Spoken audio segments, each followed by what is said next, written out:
Hoje este grande homem se coloca diante do seu Deus como alguém que intercede por um povo. Nós sabemos um pouco sobre a história da cidade de Sodoma e Gomorra, que foram destruídas por conta de seu pecado.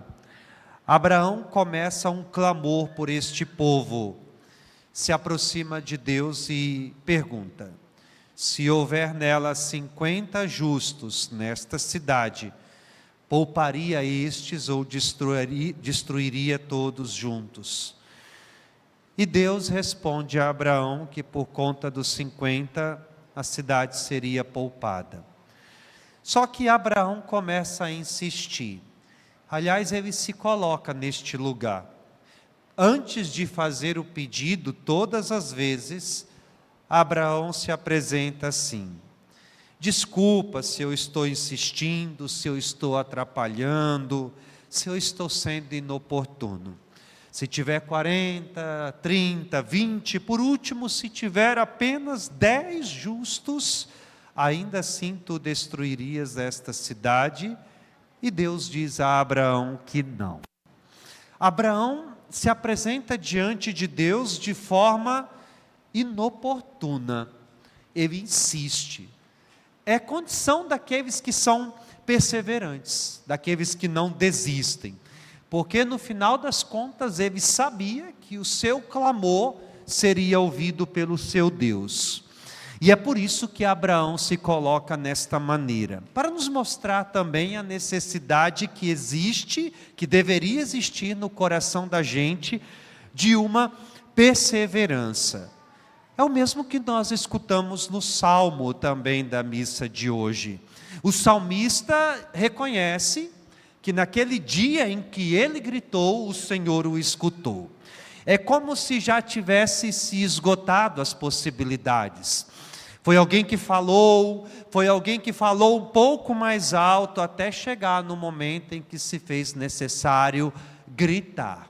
E nesse dia em que ele grita, o Senhor o escutou.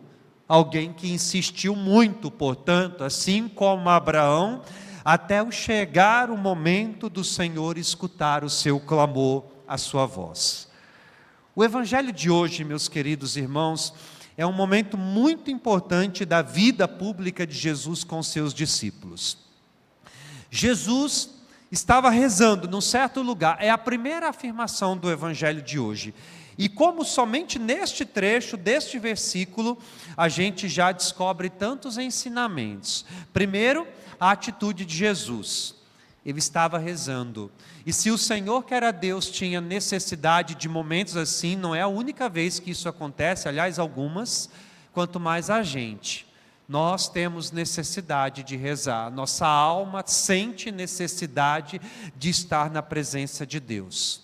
Só que tem uma informação que é muito importante também neste versículo. Jesus está rezando num certo lugar. O evangelista faz questão de não mencionar que lugar era esse. Diferente de alguns outros momentos, onde Jesus está no monte rezando, à beira da praia, no Horto das Oliveiras, hoje não. O Senhor está rezando num certo lugar. Quando ele termina de rezar, um dos discípulos, que também não é identificado, se aproxima de Jesus e faz uma pergunta coerente, ou menos um pedido: Senhor, ensina-nos a rezar. Parece ser uma coisa até assim contraditória, como um discípulo que até então convivia com o mestre, vivia com ele, pede agora que Jesus os ensine a rezar. E talvez esta seja a grande lição das leituras que nós escutamos na missa de hoje. Será que a gente sabe rezar? E eu não estou falando neste momento daquelas orações que são decoradas e que a gente aprendeu desde cedo, desde pequeno. Não estou falando daquelas orações que estão no nosso automático, parece que a gente já tem até um costume de fazer em alguns momentos certos do nosso dia. Com certeza esta oração, este discípulo já conhecia. era judeu, sabia de todas as orações do dia a dia de um judeu. Mas faltava algo mais, faltava aquilo que causasse uma intimidade com o Senhor, era uma maneira de se aproximar. E esta pergunta, este desejo, deveria existir no coração da gente também.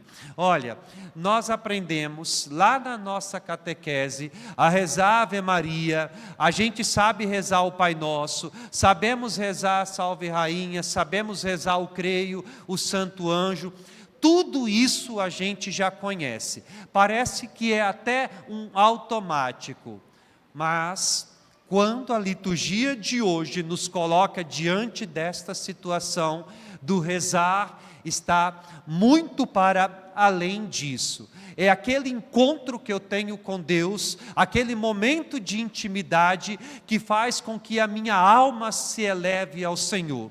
E aí, existem várias formas como eu posso me apresentar diante de Deus. A própria missa, que é a mais excelsa, a mais sublime de todas as orações, momento em que eu posso me encontrar com o amado e derramar aí todo o meu coração. Tantas vezes é como que no automático, eu venho, mas a minha alma está distante demais daqui, os meus pensamentos não estão voltados para o alto, eu me disperso com tanta facilidade e eu deixo passar a graça que Deus deseja ardentemente derramar sobre a minha vida. Quando eu começo a me voltar para Deus, surge no meu coração esta necessidade de estar mais perto dEle, de falar com Ele como eu falo com um amigo, é um desejo de elevar a minha alma ao Senhor, que escuta o meu clamor. Existe aquela oração que a gente chama de contemplativa, essa tão difícil de ser vivida neste mundo barulhento, agitado, marcado pelo pecado, dilacerado, escuro demais. Como é difícil a gente silenciar diante de Deus, deixar Ele falar ao nosso coração. Como é difícil nos apresentarmos diante dEle e permitir que Ele fale a cada um de nós, porque são tantas vozes, tantos barulhos, que nós nos tornamos incapazes de escutar Deus. Mesmo aquela oração onde pronunciamos palavras, aquelas palavras que saem de nosso coração, como é difícil a gente rezar, como é difícil nos apresentarmos diante do Senhor e rezar. É como eu disse para vocês, a gente tem alguns momentos, hábitos de oração.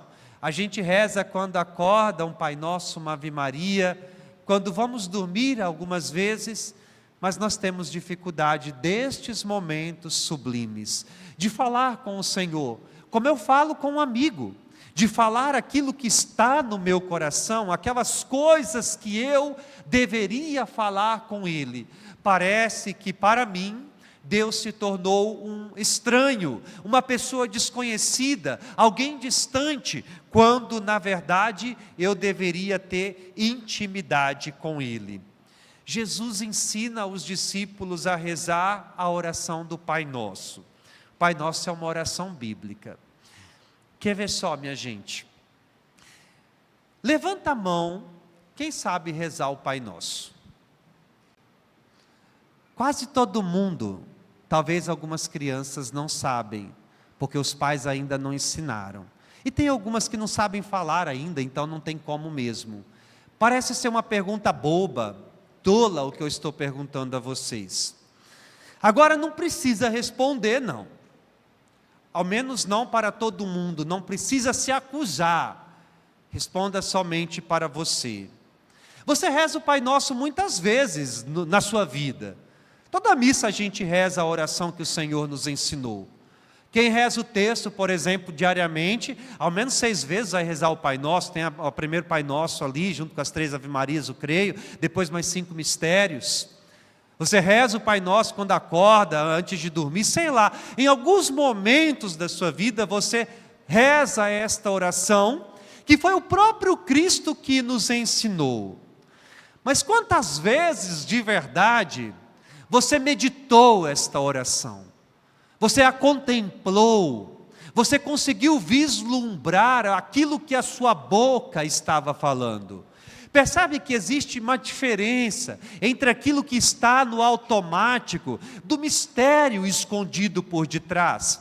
A gente não consegue como que contemplar tudo isso. É automático, é simplesmente aquilo que já está memorizado na nossa mente há tanto tempo, mas não é uma oração profunda daquilo que aquele discípulo desejava, aquele encontro que ele desejava, o anseio de sua alma de rezar. Não somente palavras decoradas. Gente, pelo amor de Deus, eu não estou dizendo que é errado, a gente deve rezar. Só que, para a nossa vida espiritual, a gente precisa dar passos de qualidade. É como se a gente fosse crescendo na oração, como se a gente fosse evoluindo. E é isto que o Senhor espera de nós. A capacidade do coração da gente de ir além. A gente reza o Pai Nosso, mas a gente não medita. Nós não contemplamos aquilo que está escrito nessas palavras. O Pai Nosso é uma oração de súplica, de pedido. Para quem já teve ao menos a curiosidade de abrir o catecismo da Igreja Católica, sabe que lá existe uma parte dele dedicada à oração do Pai Nosso. Os 7 pedidos que estão contidos na oração do Pai Nosso. São 7 preces, 7 súplicas contidas nesta oração. Sabemos que o número 7, num contexto bíblico, aponta para a perfeição. É o número perfeito. Ou seja, é uma oração perfeita, se a gente a meditasse, se a gente a contemplasse. Jesus se volta para os discípulos e diz o seguinte: quando rezardes, dizei assim: Pai nosso, que estais nos céus. Veja bem, meus irmãos, existe um santo que diz o seguinte, que se a gente meditasse de fato o Pai Nosso, nós pararíamos aí. É aquele encanto, aquela intimidade, aonde o crente, e vamos entender o crente aqui não no sentido dos nossos irmãos evangélicos, aqueles que creem em Deus, se dirigem a este Deus como Pai. Portanto, a oração necessita de intimidade. Só reza de verdade aqueles que são íntimos de Deus. Nós não somos distantes. Ele é nosso Pai. E é assim que a gente se dirige a Ele. João, na sua carta, vai além. Chama esse Deus de papaizinho, Abá. É intimidade. Aqueles que procuram o Senhor de forma oportuna, inoportuna, como nos lembra o Salmo, Abraão também, até o ponto de ser ouvido por este Pai, que abre as portas quando a gente o procura, que ouve a nossa voz quando a gente pede. Portanto, é o nosso Pai, e é bom a gente ter presente isso no nosso coração. Não é para qualquer um que a gente está dirigindo a nossa prece, é para o nosso Pai que estás no céu. Está em todo lugar, Ele é o Emanuel. Nosso momento de oração, num certo lugar. O evangelho de hoje começou assim: a gente deve ter momentos e lugares de encontro com Deus, inclusive na nossa casa. Casa de um cristão católico deveria ter um espaço de oração, um lugar dedicado a Deus, um altarzinho, uma imagem da Santíssima Virgem, um crucifixo, algo que te remetesse ao sagrado, o teu lugar. É certo que a gente pode rezar em qualquer lugar, Deus se faz presente. É aquela ideia do olhar voltado para o alto, do coração voltado para Deus. É quando eu penso em Deus durante o meu dia, no caminho do trabalho, no caminho da escola, quando estou trabalhando, quando estou arrumando a casa, mesmo sem pronunciar uma única palavra, o meu coração está voltado às realidades futuras. Eu reconheço o Senhor como o meu Pai, Pai nosso que estais nos céus. Vem agora o primeiro pedido, a primeira prece desta oração que o Senhor nos ensinou. Santificado seja o teu nome. Quem crer no Senhor, quem o busca, quem tem com Ele uma intimidade, deseja que o nome de Deus seja santificado. Nós o buscamos, nós contemplamos, reconhecemos que Ele é nosso Pai e nós santificamos o Seu nome. Sabemos da Sua importância, da importância que Ele tem na nossa vida. Nós somos grão. O Senhor é o nosso tudo, o nosso centro, é a Ele que deve estar voltada a nossa atenção, o nosso primeiro amor, o nosso primeiro olhar, desde o nascer do sol até o seu ocaso. Eu me lembro de santificar o nome de Deus, eu me lembro dEle a todo momento, a todo instante, porque a minha vida é vazia sem Ele, minha vida não tem sentido, não tem o mesmo brilho, não tem o mesmo sabor. Por isso que o Pai Nosso começa assim, um pedido para que o nome de Deus seja santificado. Santificado seja o teu nome. Pai nosso que estais no céu, santificado seja o teu nome. Segundo pedido, venha a nós o vosso reino. A necessidade do nome de Deus ser conhecido por todos, que o reino de Deus também aconteça aqui. As pessoas que rezam, elas constroem uma civilização mais humana, a civilização do amor. As pessoas que rezam antecipam o reino de Deus. A gente vive neste mundo, mas com um olhar voltado para o alto. Por isso que quem é movido pelo Espírito Santo, como o Evangelho de hoje termina assim, aqueles que são guiados pelo Espírito de Jesus, tornam pessoas que fazem o reino de Deus acontecer de verdade. Porque fizeram da oração o centro de sua vida, e existe esse desejo, o reino de Deus precisa acontecer. Não é este o nosso objetivo primeiro? É por isso que nós estamos aqui, por conta do reino. Esta vida é passageira, é breve, nossa meta é o céu, é o paraíso, e a gente deseja o reino de Deus, que o reino de Deus aconteça na nossa vida. Venha a nós o vosso reino, seja feita a vossa vontade, assim na terra como no céu. Terceiro pedido do Pai Nosso, talvez o mais difícil de ser vivido também, a vontade de Deus. A sua vontade nem sempre será a vontade de Deus. Os seus sonhos nem sempre serão os sonhos de Deus. O seu querer muitas vezes não condiz com o querer de Deus, e tantas vezes nos revoltamos, a gente não entende os projetos, os sonhos de Deus na nossa vida. É a vontade de Deus que precisa acontecer, não a minha vontade. A minha vontade é passageira, é ilusória, é muitas vezes movidas pelas minhas paixões desordenadas, pelas minhas carências, pelas minhas frustrações. A vontade de Deus é capaz de dar sentido à minha vida. Quando eu rezo, quando eu me coloco diante de Deus, eu me submeto à sua vontade, e eu aceito isso, não como uma criança mimada, que reclama, mas aceito de verdade, porque eu sei que é o melhor a minha vida, e que Deus sempre tem o melhor para mim. Seja feita a sua vontade, assim na terra como no céu. O quarto pedido, o pão nosso de cada dia nos dai hoje. Não só o pão material, está muito além disso. Aliás, um parênteses, talvez seria também uma forma de rezar, talvez não é, quando eu agradeço a Deus pelo alimento de cada dia. Pouca gente tem o costume de fazer isso, de rezar antes de comer, por exemplo.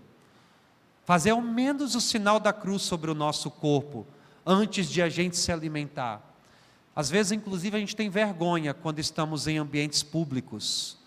Nós temos vergonha de manifestar aquilo que cremos de verdade.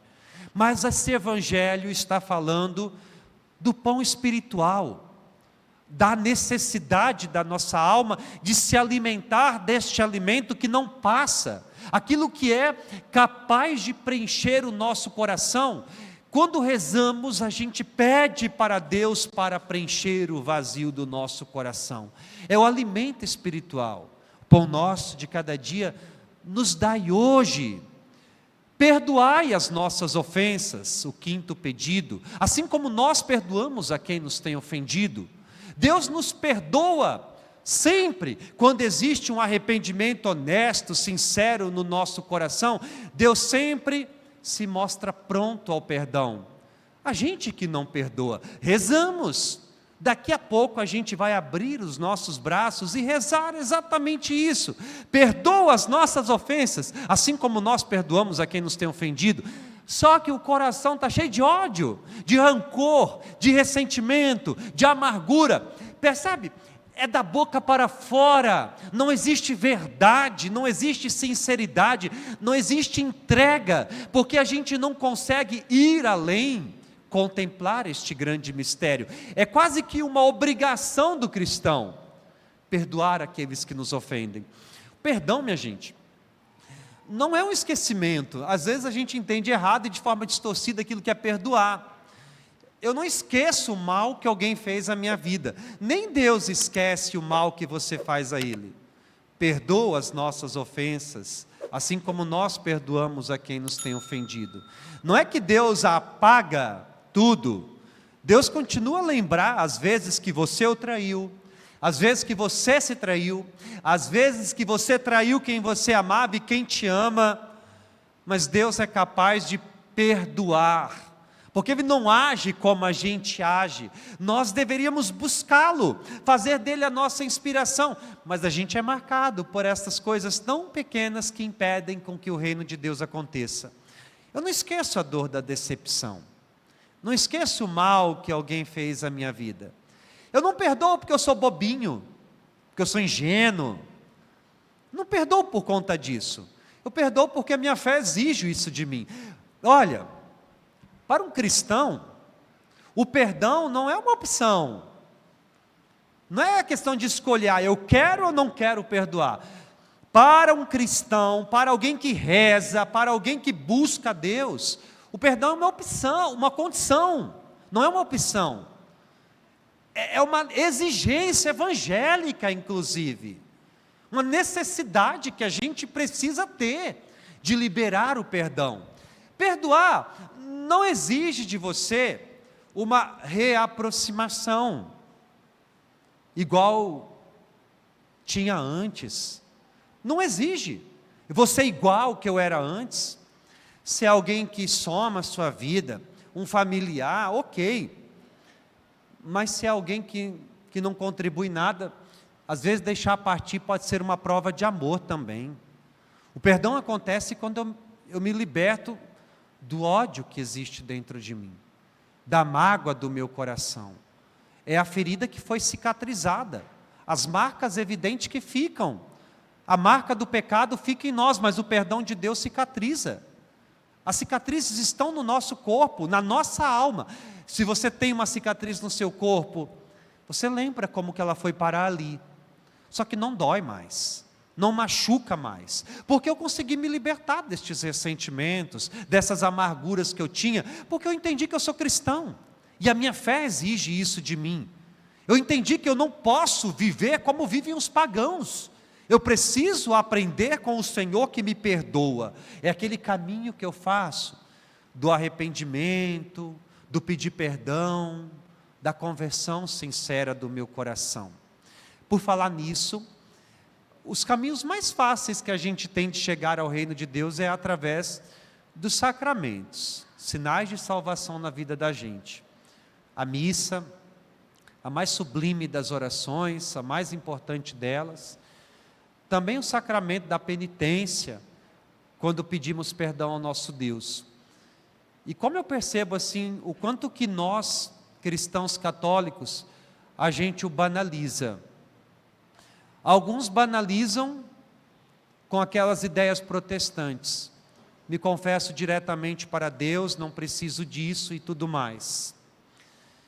Outros banalizam usando de forma inadequada, sem uma devida preparação. Gente, assim, eu nunca falei sobre isso, eu acho. Não é só eu que penso assim, porque eu já partilhei isso com os padres e eles pensam a mesma coisa. É deprimente, por exemplo, sei lá, eu estou na entrada da igreja e chega alguém assim, Padre, atende a minha confissão aqui rapidinho. Como se fosse uma mágica, sabe assim? Como se você fosse lá, falasse o teu pecado, o padre estendesse a mão sobre a sua cabeça e está tudo resolvido. Sem que houvesse um caminho de conversão, um exame de consciência, um parar, um rezar. As coisas de Deus não são rápido. A oração é aquela capacidade que a gente tem de sair das realidades temporais. No céu não tem tempo. No reino de Deus não haverá um relógio. Não é uma sucessão de dias, sabe? Que dia é hoje? Sei lá, 27, 20, 28, 20, que dia é hoje, gente? 27 de julho. Hoje não é 27 de julho no céu. Então no céu não tem um passado, tampouco terá um futuro. O céu é um eterno presente, é o dia sem fim, é o dia que não tem ocaso, é aquele instante em que diante de Deus eu sou pleno, não me falta mais nada, eu estou plenamente saciado. Quando eu rezo, eu antecipo o céu, é a capacidade que eu tenho de sair desta realidade temporal e me colocar diante dele. São momentos, isso pode durar 5 minutos, mas é um momento, é o lugar que eu escolho para me colocar diante de Deus, e ali me torno íntimo dele. Perdoa as nossas ofensas, assim como nós perdoamos a quem nos tem ofendido. O 6º pedido do Pai Nosso: e não nos deixeis cair em tentação. O mal nos rodeia. São Pedro, na sua carta, inclusive, diz isso: olha, o vosso adversário, o diabo, rodeia como um leão a rugir, procurando a quem devorar. Resisti-lhe firmes na fé. Às vezes o pecado é apenas uma ocasião. O demônio nos tenta a todo momento. A gente nem precisa buscá-lo. Quando a gente quer fazer a vontade de Deus, seremos tentados. A palavra de Deus nos diz isso. Quer entrar ao serviço do Senhor, prepara a alma para a prova. Ela virá. Quando a gente quer fazer as coisas certas, seremos tentados a todo momento. Experimenta colocar metas espirituais na sua vida. Comece a dizer: eu quero firmar um compromisso de viver a missa dominical. Haja o que houver, aconteça o que acontecer, a missa dominical será a minha prioridade. Tudo vai acontecer para você não estar aqui. Vai chegar a visita, vai te acontecer alguma coisa, vai ter uma briga, tudo acontece para isso. Às vezes eu vejo muito isso, os jovens que vão casar, começam os preparativos para o casamento, uma batalha espiritual, começa a brigar por qualquer coisa, começa a aparecer um monte de coisa. Por quê? É vontade de Deus que casem. E se é a vontade de Deus, o demônio vai tentar de todas as formas contra isso. Quando a gente quer fazer a vontade de Deus acontecer, seremos tentados de todas as formas, e o mal, ele se apresenta na nossa vida. Não com esta imagem que talvez a gente tenha na mente. O demônio não se apresenta assim, chifre, rabo, não é desta forma, pelo contrário, ele seduz, envolve, aparentemente é bonito. Humanamente falando, com sinceridade, o pecado é gostoso, é agradável, porque senão ninguém pecava. Se fosse algo, eu estou falando, pelo amor de Deus, tá? Porque tem gente que parece que não entende o que a gente fala. Humanamente falando, pelos nossos prazeres carnais, pelos nossos impulsos carnais, não dá uma satisfação, um prazer? Dá. Faz mal é para a alma. O demônio, ele se apresenta assim, ele seduz, ele vai nos envolvendo. É aquela tentação primeira de Adão e Eva, que tinham tudo, mas havia uma insaciedade do coração. Para eles não foi permitido experimentar do fruto do bem e do mal. A serpente se aproxima deles: por que vocês não podem comer? Não, porque Deus proibiu. é porque Ele proibiu: se vocês comerem, vocês serão como deuses. Olha que tentador, seduz. Vocês que são casados, e também quem não é, querem viver o propósito matrimonial, às vezes vocês não precisam nem ir atrás, o mal se apresenta, começa com uma mensagenzinha, despretensiosa, de nada: oi sumido, alguma coisa do tipo, sabe, nesse tom. Aí junta com a sua carência, junta com a sua falta de oração, pronto, prato cheio para o demônio agir na sua vida. Todas as condições para acontecer. A gente poderia ter cortado o mal quando podemos, mas aí foi crescendo. Gente, nós não somos tão fortes como pensamos, pelo contrário. É por isso que o Senhor nos pede vigilância: vigiai e orai. O espírito está pronto, mas a carne é fraca. A gente precisa resistir às tentações, por isso que é um pedido do Pai Nosso: livra-nos do mal, livrai-nos do mal, dos males físicos, dos males espirituais que nos rodeiam. Se a gente entendesse essas coisas, a gente talvez estaríamos mais atento aos sinais de Deus, seríamos mais sensíveis. Só que só conseguimos isso através da oração. Quando eu falo rezar, eu já vou terminar, não estou dizendo que você precisa passar o dia rezando, sei lá, diante de uma imagem do altar, do sacrário. Que bom, tem gente que tem um dom de contemplação, sabe, a gente percebe assim, meu Deus, eu admiro demais, sabe, pessoas assim que conseguem passar horas rezando. Por exemplo, eu reconheço profundamente o bem que tem feito a igreja. Eu escuto a todo momento os testemunhos de conversão, de pessoas voltando para a igreja. O rosário do Frei Gilson, eu sei que tem muitos que rezam. Eu não consigo acordar 4 horas da manhã para rezar, não consigo. Já tentei algumas vezes, mas o meu dia foi horrível, sabe, sono e tudo mais. Algumas pessoas conseguem e o dia transcorre melhor ainda. Mas a gente tem que ter um momento, o nosso momento, o lugar, aquele certo lugar onde nos encontramos com Deus. Cuidado, porque às vezes se tem uma tendência errada de uma vaidade de vida de oração. O que é isso? É quando eu me coloco numa atitude de superior: porque eu rezo isso, eu sou melhor do que você. Inclusive é uma tentação de muitas esposas, quererem que os seus maridos tenham a mesma intimidade, o mesmo tempo de oração que você tem. Cada um tem o seu momento com Deus. O importante é que a gente tenha este momento, que a gente faça destes momentos sublimes momentos de encontro com o Senhor, para que a gente possa se livrar dessas tentações, livrar dos males que estão sobre a nossa vida. Precisamos praticar isso na nossa vida. Eu gostaria de passar para vocês um dever de casa. Não comece com planos mirabolantes.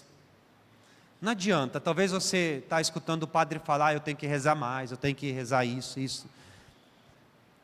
Comece a dar passos pequenos, mas passos importantes na sua vida. Tire 10 minutos do seu dia, só 10 minutinhos. Escolha o teu lugar, o silêncio do teu quarto, o cantinho da sua casa, diante de uma imagem. Acenda uma vela, traga a palavra de Deus à sua oração. Celular bem longe, distante de você. Você já tem as suas orações, tudo bem, reza o texto, vai à missa. Agora algo mais, eu estou falando de algo a mais. 10 minutinhos só. Toma um texto da Bíblia, pode ser o evangelho do dia, um salmo, sei lá. Leia aquele texto, 1 minutinho. Depois daí, silencia. Deixa Deus falar. Fica uns 2 minutinhos caladinho, sem falar nada. Fala, Senhor, que eu quero te ouvir. Como essa palavra pode falar comigo? Como que eu posso viver isso na minha vida? Porque não é só eu ler aquilo que está escrito, me esforçar para colocar isso em prática, viver aquilo que eu estou falando. É como eu estou dizendo para vocês, a gente reza o Pai Nosso, mas eu preciso viver o Pai Nosso. Você talvez nunca parou para pensar sobre estes pedidos que a gente faz no Pai Nosso, porque a gente não o vive de verdade. A gente precisa viver a oração, aquilo que a nossa boca está falando. Tem esse momento com o Senhor. Depois de silenciar, fala com Ele. No começo vai soar estranho. É como se estivesse falando com um desconhecido, porque talvez ele é desconhecido a você mesmo. Porque você não tem intimidade ainda com Ele. Mas vai falando. Fala como você está, Senhor. Hoje eu estou cansado. Ou, eu estou triste. Mas Tu é minha força. Tu és capaz de mudar o meu dia, a minha vida. Eu também quero te apresentar essa situação aqui.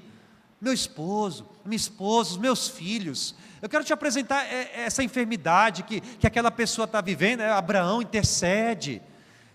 Não é sobre você também neste momento, é sobre os outros, aqueles que te pedem oração, aqueles que precisam da sua oração. 5, 10 minutinhos, mas que irão fazer a diferença na sua vida. Neste mundo de internet, de vídeos de internet, é um privilégio a gente ter esses momentos sublimes para nos colocarmos diante de Deus e rezar, para que a nossa vida tenha intimidade com Ele. Vamos viver isso, portanto, né? A gente vem à missa para isso, porque senão entra por aqui e sai por aqui, pelo outro ouvido.